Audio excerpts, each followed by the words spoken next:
Astaghfirullah. Bismillahirrahmanirrahim. Assalamualaikum warahmatullahi wabarakatuh. Alhamdulillah wassalatu wassalamu ala Rasulillah wa ala alihi wa sahbihi wa mawalah wa la hawla wa la quwwata illa billahi wa ba'du.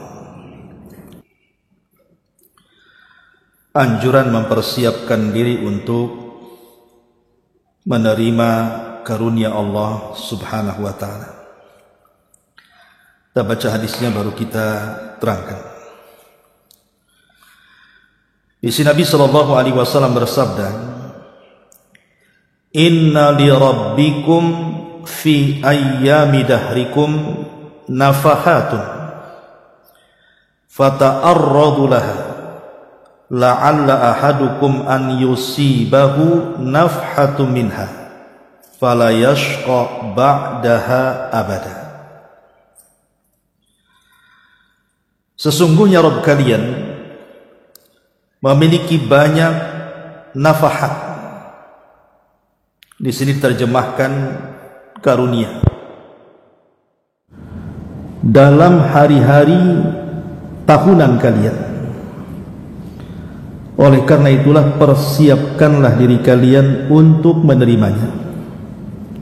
Semoga seorang di antara kalian mendapatkan sebuah karunia dari karunia-karunia Allah tersebut dan dia tidak akan celaka setelahnya selama-lamanya. Dan hadis ini juga ada penguat dari hadis yang lain. Disebutkan if'alul khaira yauma dahrikum wa ta'arradu li nafahati rahmatillah fa inna lillahi nafahat min rahmatihi yusibu biha man yasha min ibadihi wasallallaha an yastura awratikum wa an yu'mina rawatikum.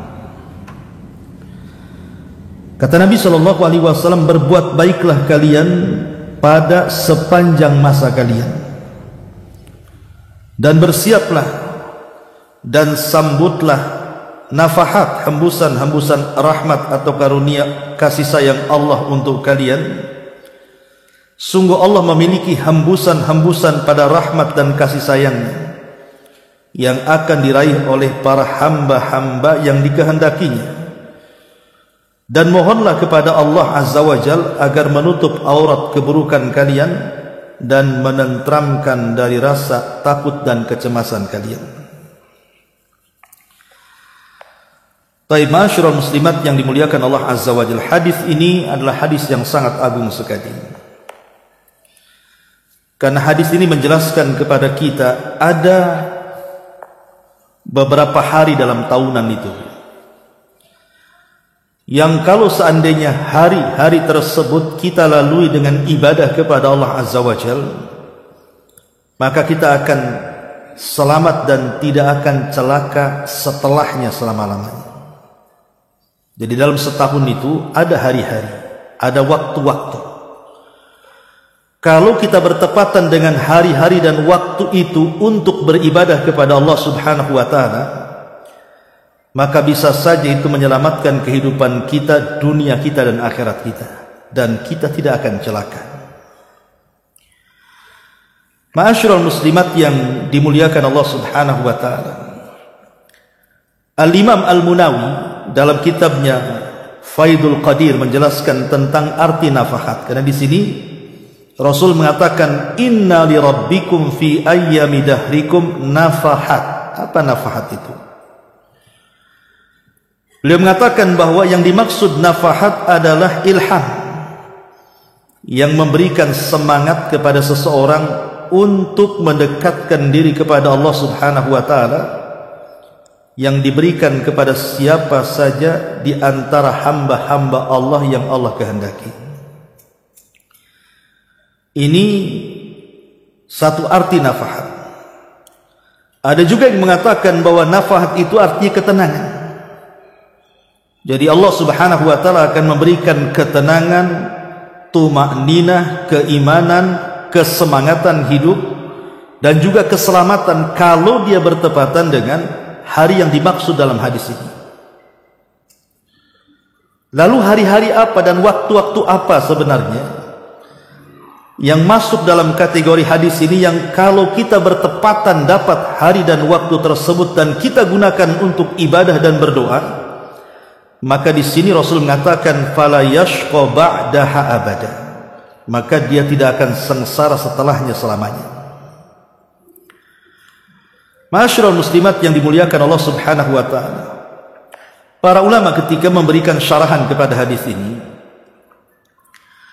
bahwa dalam setahun itu di antaranya ada 10 hari.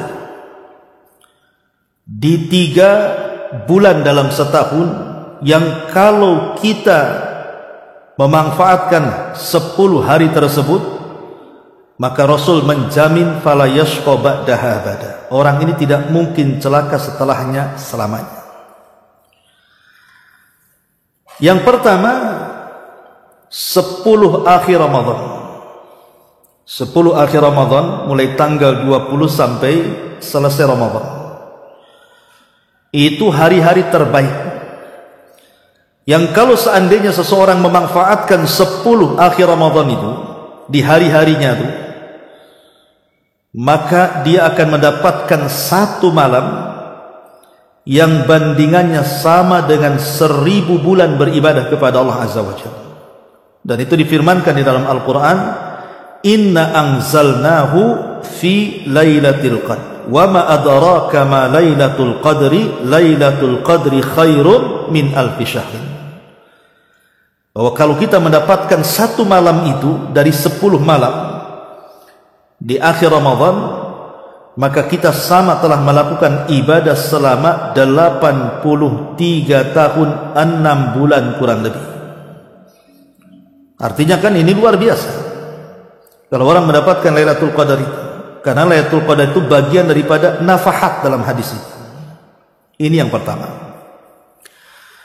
Yang kedua, 10 awal bulan Dzulhijjah, dan itu sudah lewat bulan kemarin, di mana 10 awal bulan Dzulhijjah itu dinyatakan oleh Nabi SAW sebagai hari-hari terbaik dunia. Jadi dalam setahun itu ada hari-hari terbaik. Lah hari-hari terbaik dalam setahun dalam satu dunia ini adalah 10 awal bulan Dzulhijjah. Dan ini sudah saya jelaskan kenapa demikian, karena di 10 awal bulan Dzulhijjah itu terkumpul semua pokok-pokok ibadah. Jadi rukun Islam itu kita bisa sempurnakan di 10 awal bulan Dzulhijjah, dari syahadat, salat, puasa, zakat sampai ke haji kita bisa melakukannya. Karena haji itu hanya ada di bulan Dzulhijjah saja. Tapi di bulan Ramadan tidak bisa haji. Ibu haji di bulan Ramadan sendirian dan lempar jumrah tuh. Viral pula nanti. Artinya bahwa di sini 10 awal bulan Dzulhijjah termasuk nafahat juga di situ. Terutama puncaknya adalah di hari Arafah. Itu hari di mana Allah turun ke bumi kemudian mengampuni seluruh orang-orang yang sedang wukuf kecuali 2 manusia, tidak akan diampuni. Pertama, orang yang melakukan kesyirikan, dan yang kedua, orang yang menanamkan kedengkian. Ini yang kedua. Kemudian yang ketiga, 10 awal bulan Muharram. Nah, kita sekarang berada di bulan Muharram, tapi sudah lewatnya 10-nya. Jadi 10 awal bulan Muharram dari tanggal 1 sampai tanggal 10 itu hari-hari yang sangat istimewa. Dan di situ kita disunnahkan untuk berpuasa. Bukan hanya 10 awal sebenarnya puasa itu. Puasa bulan Muharram itu dari tanggal 1 sampai selesai Muharram itu disunnahkan puasa mutlak. Puasa mutlak itu ya puasa saja karena Allah. Dia bukan Senin Kemis, dia bukan puasa Daud, dia bukan Ayamul Bid, namanya puasa mutlak. Ya ibu tiap hari puasa, diniatkan karena Allah Subhanahu wa ta'ala, tapi jangan difulkan 1 bulan. Umpamanya berhenti di tanggal 27 atau di tanggal 26. Yang jelas jangan dihabiskan 1 bulan, karena tidak boleh mirip dengan Ramadan. Nggak boleh sama dengan Ramadan. Ramadan kan full 1 bulan tuh. Kalau puasa mutlak di bulan Muharram itu boleh tiap hari puasa, tapi jangan difulkan. Nah, itu namanya puasa mutlak. Dan puasa mutlak ini keutamaannya luar biasa.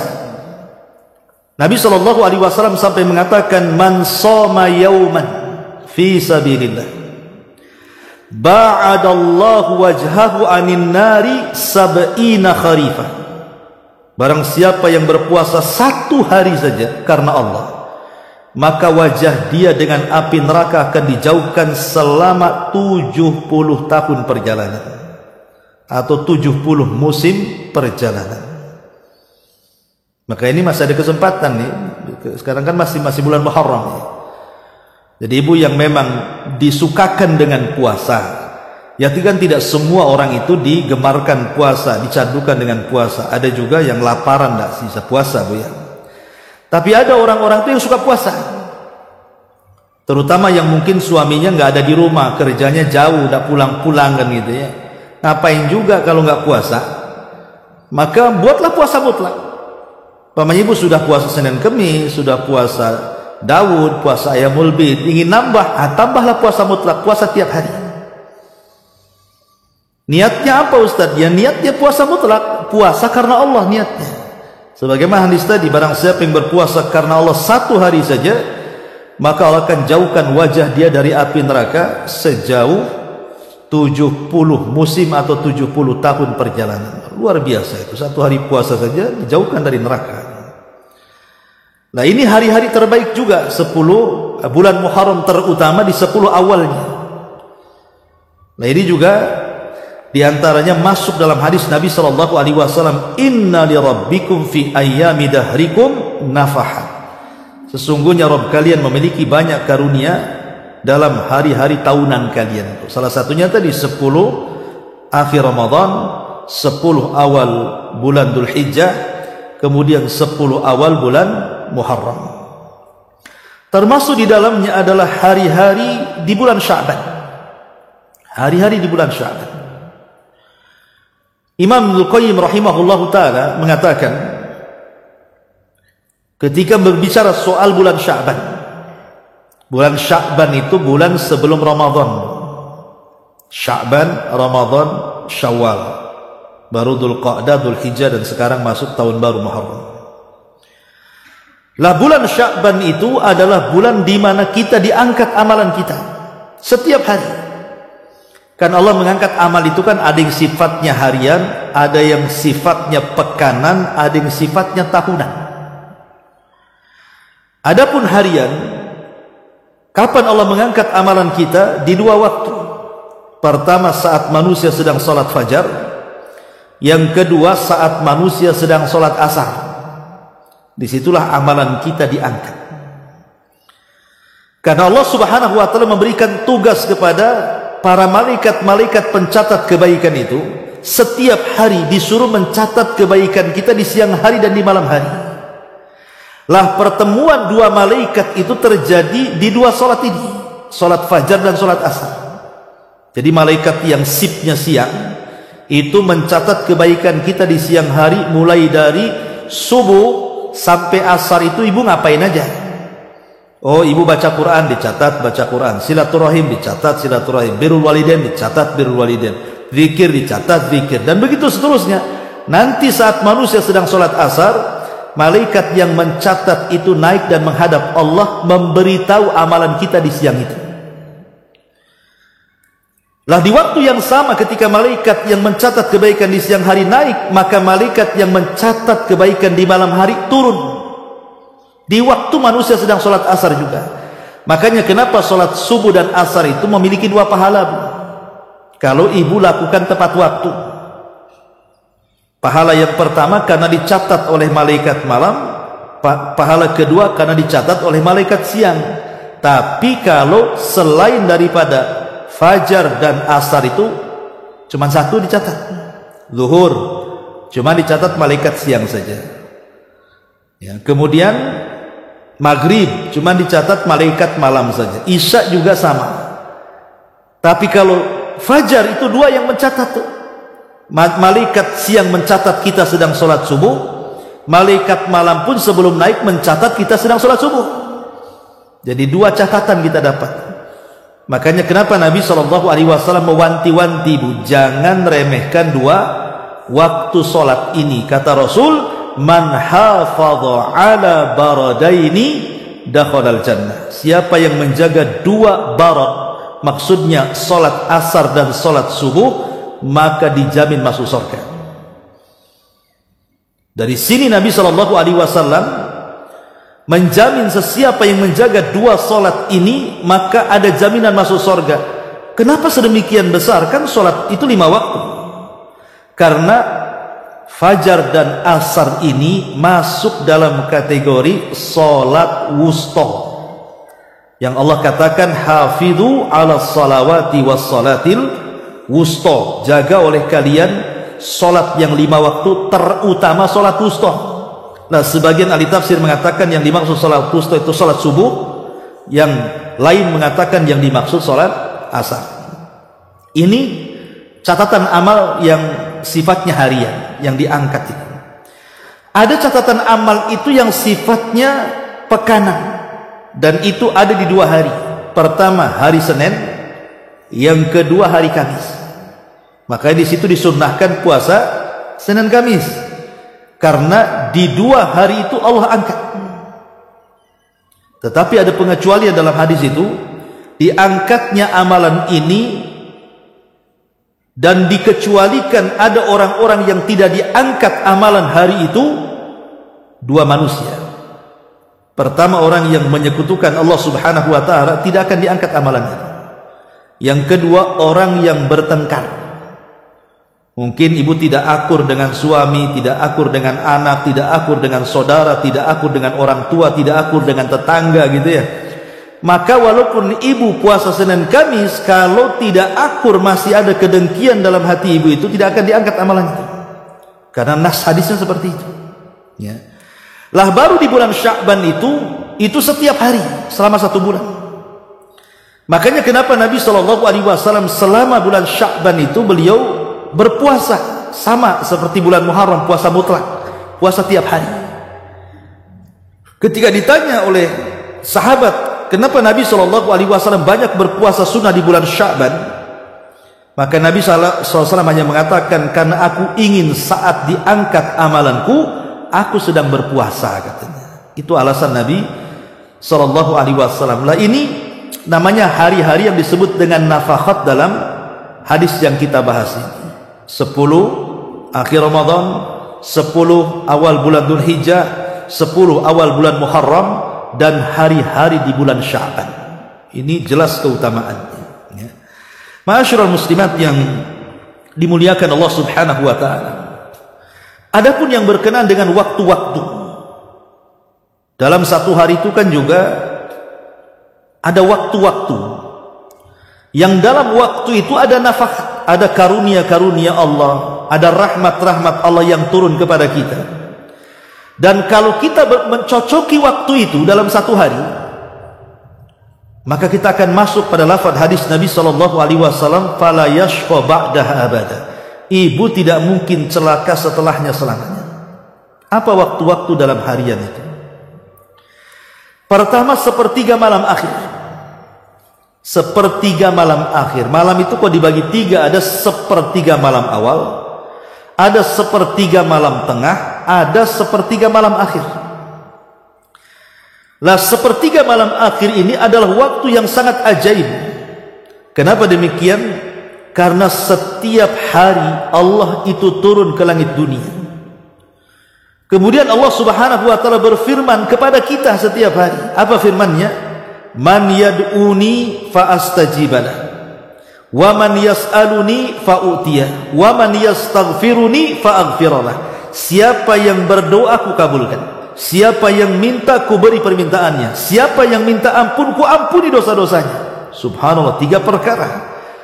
Kalau kita bisa bangkit di sepertiga malam akhir, maka kita ada kesempatan meraih 3 perkara ini. Mendapatkan pengabulan doa, diberikan seluruh permintaan dan diampuni dosa-dosanya.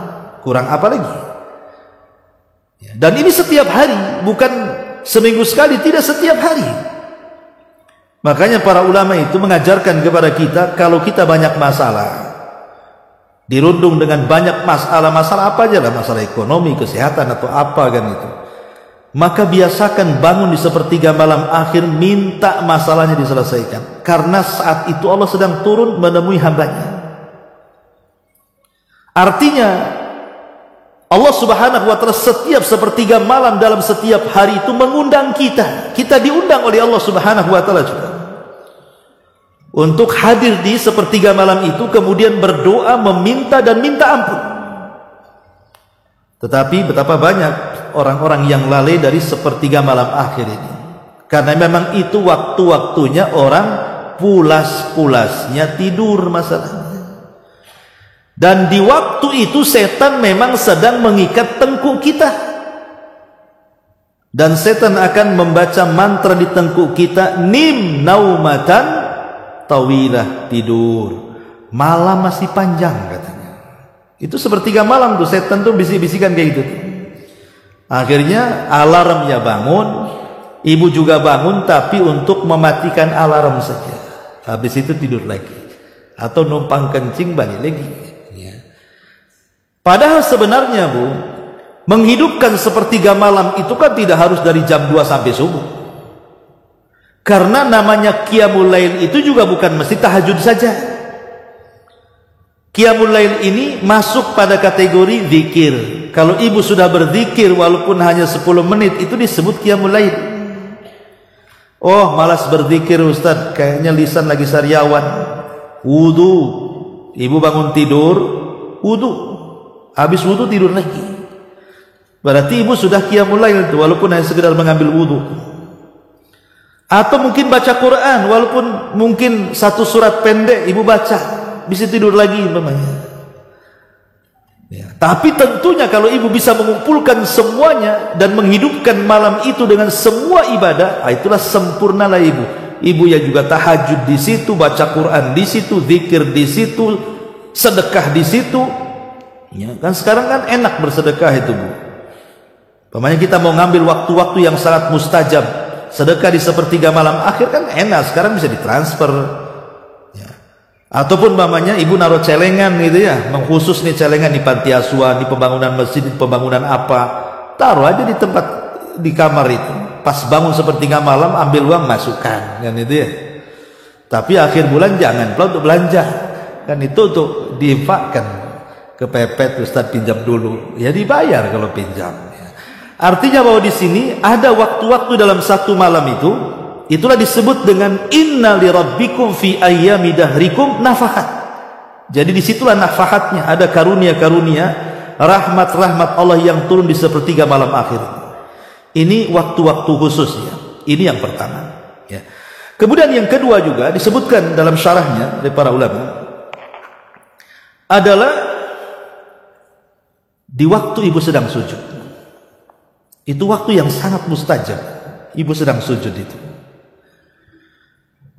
Ya, sujud itu maksudnya dalam sholatnya. Dan sholat ini kan ada yang wajib, ada yang sunnah. Baik ibu sholat wajib, baik ibu sholat sunnah, ketika posisi ibu sedang sujud, itu waktu yang sangat istimewa bagi seorang mukmin. Makanya biasakan lamakan dalam sujud itu, kecuali kalau ibu jadi makmum. Ya jangan sampai lama-lama ketinggalan sama imam nanti. Maksudnya dalam posisi ibu sholat sendiri, apalagi kan afdoliyah sholat wanita itu di rumah. Boleh ke masjid tapi afdolnya di rumah. Artinya memungkinkan ibu bisa sujud lama gitu kan di rumah. Bahkan ada seorang ulama itu namanya Sufyan Ats-Tsauri. Sufyan Ats-Tsauri rahimahullah ta'ala, seorang tabi'in itu kalau sujud lamanya itu seperti orang tawaf 7 kali tawaf. Satu kali tawaf berapa putaran? 7 putaran. Ini sama dengan 7 tawaf. Berarti 7 putaran kali 7 lah. Selama itu tuh Sufyan Ats-Tsauri kalau sujud dalam sholat sunnah. Ya ibu bisa juga kayak Sufyan Ats-Tsauri, tapi nggak yakin kalau ibu tak tidur. Kalau kelamaan kan tidur juga kan itu. Tapi kalau ulama dulu kan betul-betul dimanfaatkan waktu sujud tuh. Kenapa demikian? Karena ada hadis di mana Nabi Shallallahu Alaihi Wasallam mengatakan bahwa paling dekatnya seorang hamba dengan Allah Subhanahu Wa Taala itu di waktu sujud. Paling dekatnya dari semua ibadah yang Allah perintahkan kepada kita, Bu. Yang paling dekat seorang hamba dengan Allah itu ketika melakukan ibadah sujud. Kan ibadah banyak, sedekah ya ibadah, silaturahim ya sedekah, baca Quran ya sedekah, semua ibadah kan. Salat juga ibadah. Tapi dalam salat pun tidak semua gerakan dekat dengan Allah. Yang paling dekat dengan Allah itu justru ketika sujud itu. Alasannya kenapa? Karena sujud itu sama dengan merendahkan kita serendah-rendahnya, karena tempat yang sangat istimewa bagi kita, wajah itu diletakkan di tempat yang paling hina di bawah. Hanya karena Allah Subhanahu Wa Taala. Dari anggota badan kita kan yang paling ibu rawat pasti wajah kan. Yang paling banyak biayanya itu wajah. Nggak ada ibu beli-beli untuk dengkul tuh nggak ada. Untuk apa kan? Paling wajah. Semua ada di wajah duit itu. Makanya karena dia adalah tempat yang paling istimewa bagi manusia, terutama wanita, tiba-tiba diletakkan di bumi pula tempat yang diinjak manusia yang paling hina. Menunjukkan apa? Kalau bukan penghambaan, apa namanya itu? Berarti karena Allah sedang melihat pembuktian penghambaan kita di waktu sujud, wajar kalau Nabi SAW mengatakan aqrabu ma yakunul abdu min rabbihi wa huwa sajid, kata Rasul. Yang paling dekat seorang hamba dengan Allah Subhanahu Wa Taala adalah posisi dia sedang sujud dalam solat. Kemudian di ujung hadis Rasul mengatakan fa'aksiru fihi doa, perbanyak doa di situ, kata Rasul. Kenapa? Hampir-hampir doa orang yang sedang sujud itu ditolak, tidak akan ditolak, mustajab ya. Ma'asyiral muslimat yang dimuliakan Allah Azza wa Jalla, apalagi sujud sendiri, Bu, itu alamat daripada alamat-alamat yang akan menyelamatkan seseorang dari api neraka. Karena satu-satunya anggota badan kita dari kepala sampai kaki yang tidak akan disentuh api neraka itu cuman anggota sujud. Itu tidak akan disentuh api neraka. Anggota sujud ada berapa? Ada 7 ya. 1 sama hidung ini jadikan 1 dahi dengan hidung. Yang kedua telapak tangan. Yang ketiga 2 lutut. Kemudian 2 lutut 2, tangan 2, kaki 2, itu sudah 6. Kemudian dahi dan hidung itu 1, berarti 7. Itulah anggota sujud. Itu tidak akan disentuh api neraka. Makanya ada hadis ketika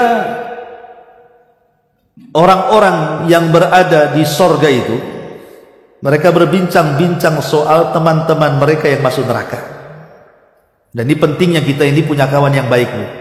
Karena kawan yang baik itu terkadang bisa menjadi syafaat bagi kita pada hari kiamat. Jadi orang-orang ini bicara, mana teman kita tuh yang satu pengajian di Sukajadi itu ya, yang suka kumpul-kumpul, kok nggak ada? Kata malaikat, itu di neraka tuh kawanmu tuh. Maka ini orang-orang akan bangkit nih.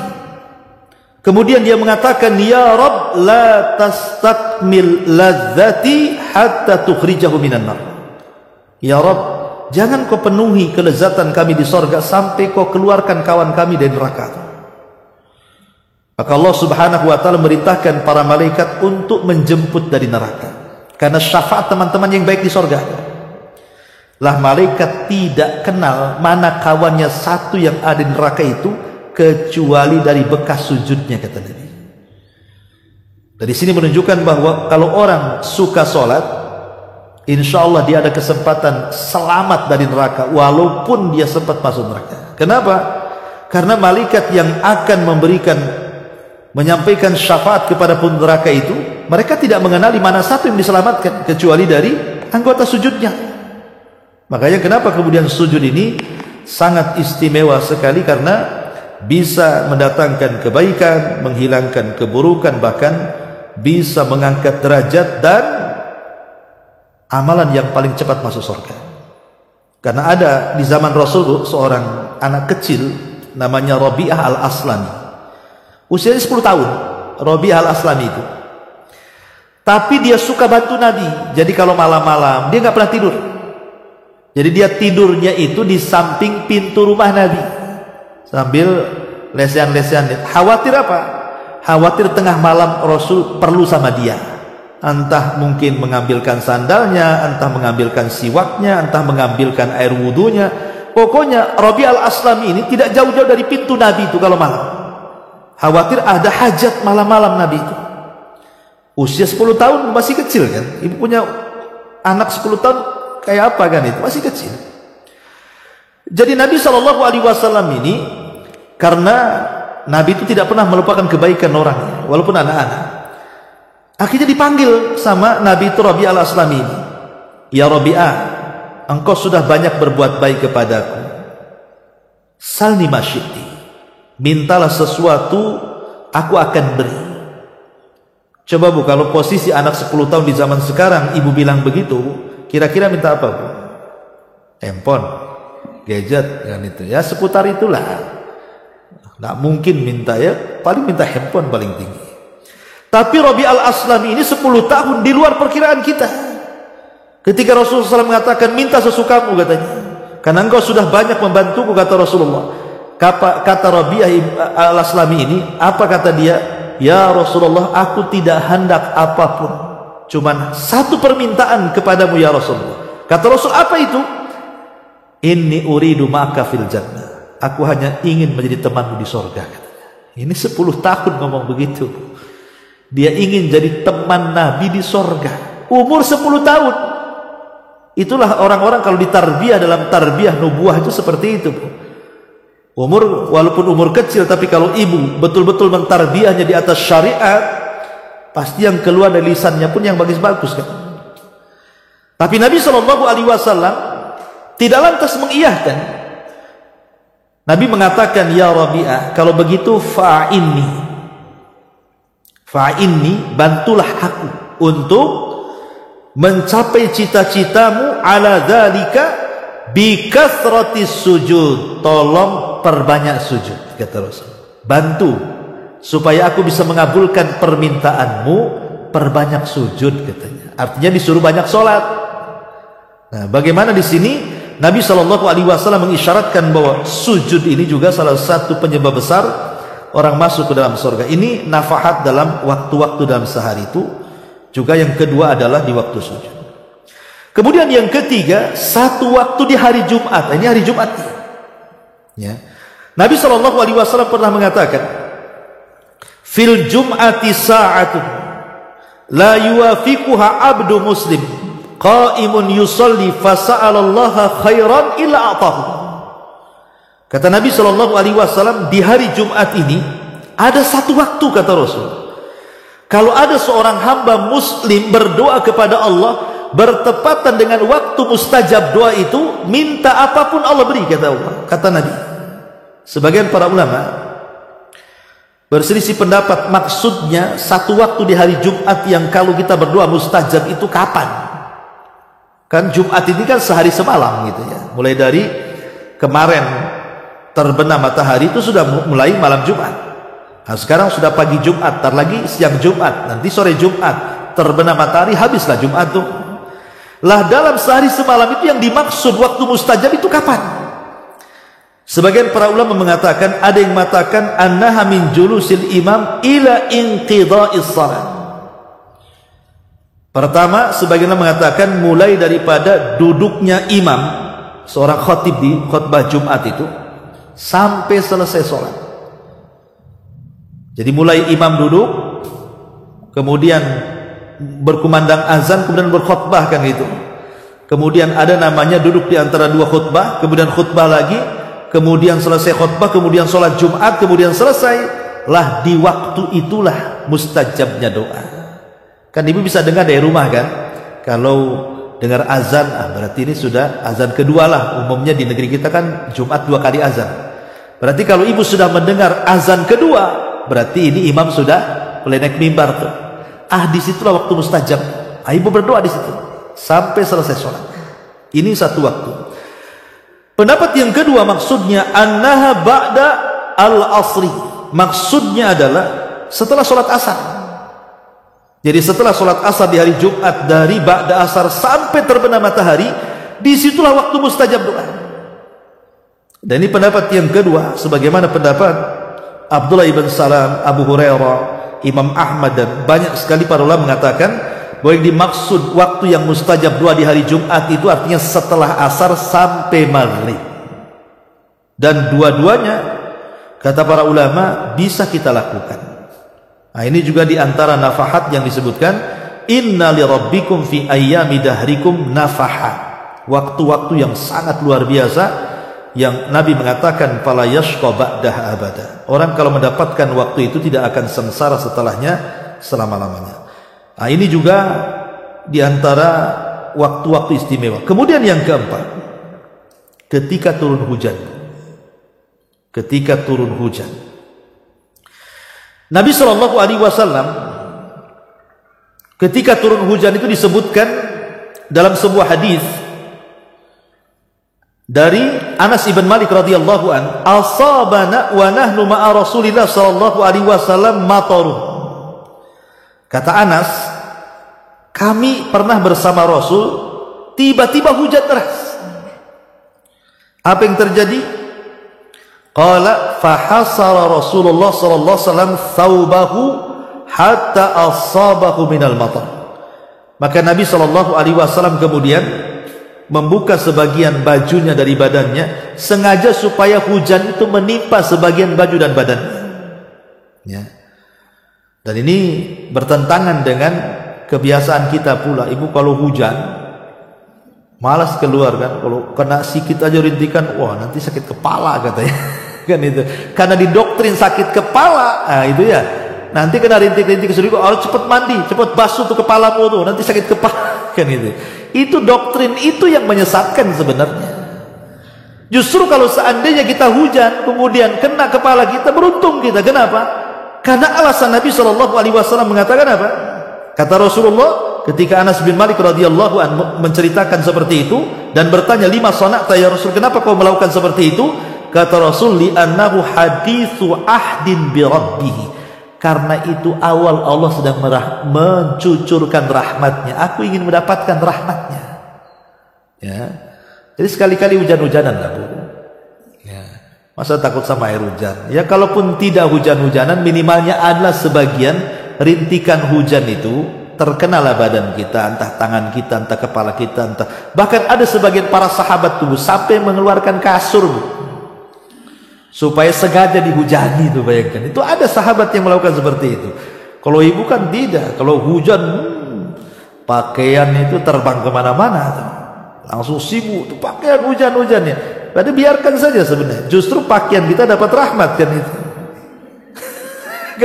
Nanti besok ada pakaian lagi Ustaz gitu. Tapi sekarang nggak ada pakaian yang nggak kehujanan. Kenapa? Karena sudah dilondrikan. Nggak ada pakaian kehujanan. Semua pakai laundry. Ya. Jadi ini juga diantaranya detik-detik saat hujan itu saat turun rahmat. Makanya kenapa Nabi SAW menganjurkan berdoa saat hujan itu? Karena di situ sedang turun rahmat di situ. Rahmat Allah Subhanahu wa taala sedang turun. Minta apa saja yang kita minta saat hujan itu. Mumpung sedang hujan. Tapi harus lihat-lihat juga Bu, kalau memang hujannya memang tidak membahayakan kiranya, maka kita juga berdoa Allahumma shayyiban nafi'ah, ya Allah mudah-mudahan hujan ini bermanfaat. Tapi kalau hujannya ini kok ada angin puting beliungnya, ini atap sudah sibuk gitu ya, mau naik aja, maka doanya lain lagi. Maka Nabi SAW mengajarkan Allahumma hawalaina wala alaina, ya Allah jangan hujan ini kau jadikan musibah bagi kami, kalau perlu kau hantarkanlah tuh hujan itu ke bukit-bukit tempat tumbuhnya pohon, di lembah-lembah, janganlah ke sini. Ya, karena tidak semua hujan juga rahmat, ada juga berbentuk azab Allah Subhanahu wa taala. Tapi banyak gara-gara hujan rumah roboh, orang kebawa banjir, meninggal juga. Artinya yang saya bicarakan di sini adalah hujan yang betul-betul tidak membahayakan. Itulah hujan yang membawa rahmat. Disitulah kita dianjurkan untuk berdoa kepada Allah Subhanahu wa taala. Nah, ini juga diantara waktu-waktu yang disebutkan oleh para ulama. Ya, termasuk juga diantara nafahat adalah waktu ba'da subhi ila tulu'i syamsi, setelah subuh sampai terbit matahari itu waktu yang sangat ajaib di situ. Sampai-sampai Nabi SAW berdoa untuk umatnya pada waktu ini. Apa kata Nabi SAW? Allahumma barik li ummati fi bukuriha. Ya Allah, berkahi umatku di waktu paginya. Sampai-sampai Imam Ibnul Qayyim rahimahullahu ta'ala ketika memberikan catatan kepada hadis ini, apa kata beliau? Orang yang terbiasa tidur saat turunnya rahmat, saat turunnya berkah di pagi hari, maka tidak akan ada kebaikan dalam kehidupannya, tidak dalam usahanya, tidak dalam keluarganya, tidak dalam kehidupannya, tidak dalam waktu-waktunya.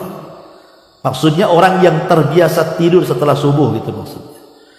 Tapi kalau seandainya memang ada hal-hal yang menjadikan dia tidak bisa tidak tidur, harus tidur karena kelelahan, di malam hari mungkin begadang karena bekerja, mungkin suami bekerja atau ibu karena punya anak kecil gitu ya, rewel, akhirnya asih bangun, tidur sesaat bangun lagi, sehingga tidurnya itu habis subuh. Kata Syekh bin Baz rahimahullah ta'ala nggak masalah, karena ada dzuruf di situ, karena ada udzur syar'i sehingga dia tidak bisa menahan kantuk.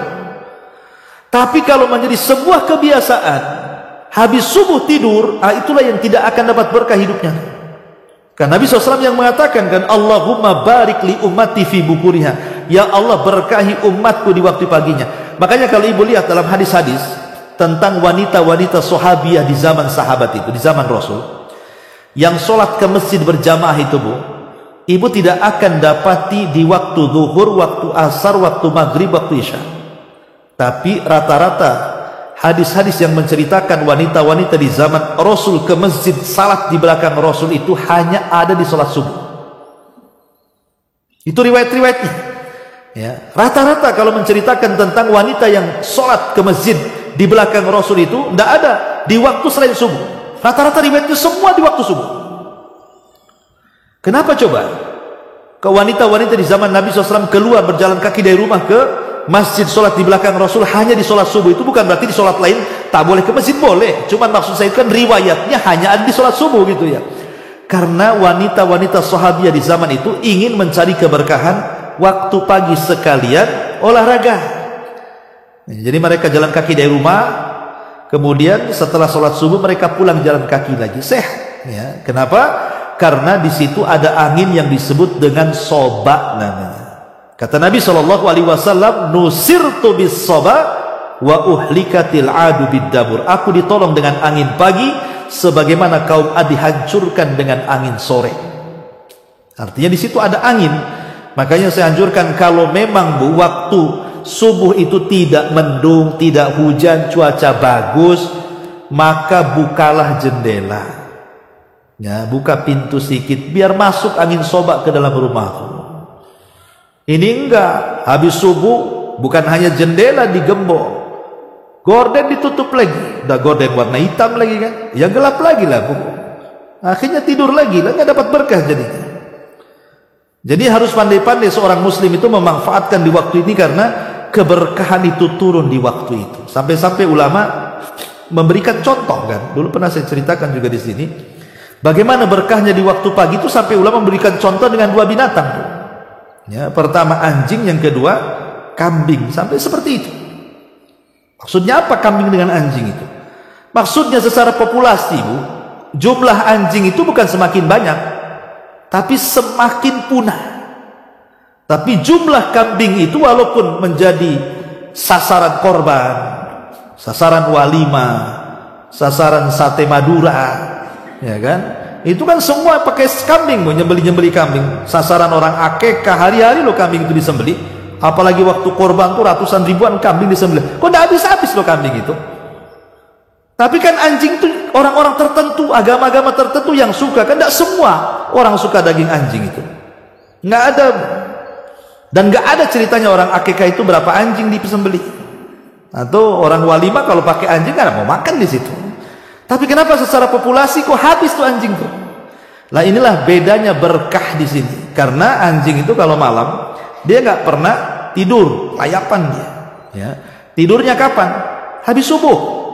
Ya, waktu turun rahmat dan barokah itu anjing tidur. Kalau kambing malam-malam tidur, Bu. Tepat waktu lagi tidurnya. Itu bangunnya kambing itu habis subuh, Bu. Habis subuh itu dia bangunlah. Ketika berkah turun, kambing dah bangun. Makanya kenapa kemudian anjing itu populasinya musnah karena tidak diberkahi. Kalau kambing itu populasinya makin banyak karena diberkahi. Karena dia bangun di waktu sedang turun berkah. Ibu terserah mau jadi anjing atau kambing. Janganlah, Bu. Jadi manusia saja kan. Artinya di sini saya contohkan saja bahwa keberkahan di waktu pagi itu seperti itulah. Itu masuk pada hadis Rasul, inna li rabbikum fi ayyami dahrikum nafahat. Itulah bagian daripada nafahat tadi, yang kalau kita mendapatkan waktu-waktu tadi atau hari-hari dalam setahun itu dan kita manfaatkan betul waktu dan hari-hari itu, maka masuk dalam kategori fala yashqa ba'daha abada, maka dia tidak akan sengsara setelahnya selamanya. Artinya dia akan masuk surga. Wallahu a'lam. Baik, sampai di sini.